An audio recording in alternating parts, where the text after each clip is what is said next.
This is my plum sauce, and I'm using cherry plums or mirabelles, but you can use whatever you want. But firstly, you want to wash your plums, get them in a pan with the lid on, get them stewing, and add a stick of cinnamon, and then cook that until they're nice and soft. Then rub them through a sieve to get rid of the stones.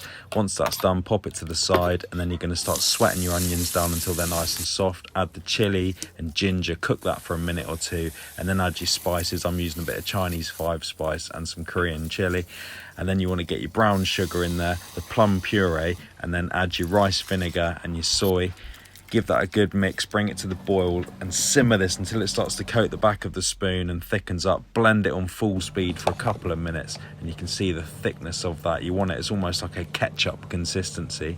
And once that's done, while it's still hot, pour it into sterilised bottles or jars, and this will keep ambient for about 6 months, or you can keep it in the fridge for up to a year. But once you've opened it, make sure you keep it refrigerated. There's quite a bit of vinegar in this one, so it helps to preserve it.